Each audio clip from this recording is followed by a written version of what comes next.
So ayun guys, what's up mga katikman? So Pasko na mga idol dito sa San Pablo. So dito guys, taon-taon tinatayo itong mga puto bumbong at bibingka dito sa tagiliran po ng simbahan. So ayan mga idol, papakita ko sa inyo kung anong pwede nating mabili dito sa kanila, no? So nandito tayo sa store na ito. Bibingka ang tinitinda ni ate, no? So eto, pakita naman natin yung bibingka niya. So ate, ito yung special. Yung special niya, 60 pesos, tama po. Yun. So, nakalagay sa ganyan lalagyan. Okay. May cheese na rin yun. Sige, yan. Pakita natin. Yun, may cheese. Grated cheese. Mga taga San Pablo din kayo ate? Opo. Ayun, so mga taga San Pablo. Support natin yung business nila dito ha. Uy, may itlog na pula. Yun. Yung overload daw kasi medyo matagal gawin. Yun. Yan ang yung 60 pesos mo na special. Yun. Okay. Ate, tikman ko na ngayon. Meron ba kutsara dyan? Meron tayo naman. Uy, mainit mga idol. Nice na ayos to. So, kailangan magkakasama yun, di ba? Itlog na pula yung cheese. Tsaka yung gatas. Yun. So, matatakam kayo dito mga idol. So, kung kayo gusto nyo nang matikman to, nandito sila palagi. Anong oras kayo nag-start eh? 1 to 12 po. 1 to 12 a.m. Lagi namang ubos.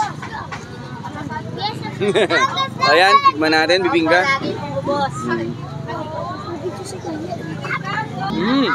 Harap. Sarap. Sobrang antamis ng nung gatas. Alam mo yun na bagay na bagay siya doon sa bibingka. Tapos medyo crunchy yung outside niya kasi nga tostay yung yun yung salangan nila, oh, yun oh. Diba? Angas. Classic na pagluluto ng bibingka. So punta naman tayo sa puto bumbong. So ito naman guys, yung puto bumbong. So marami rin silang variant. Merong ikaw yung mamimili kung anong gusto mong ilagay, diba? So kunin natin yung kanilang puto bumbong na may cheese na may condensed milk din. Yan, 4 pieces, 65 pesos. So ito yun mga idol. So yan, meron ding alangan. As may cheese din. So nakakatuwa, no? Ang dami ng overload. Pati yung mga puto bumbong overload na rin. Ang dami cheese. Ganun talaga karami yan, grabe, no? That's condensed milk. So ito na guys, tikman na natin yung puto bumbong. Ang daming cheese, grabe. Nakapaglaway, no? So kung gusto nyo na matikman to, ulitin ko, nandito lang po sila simbahan. Yan.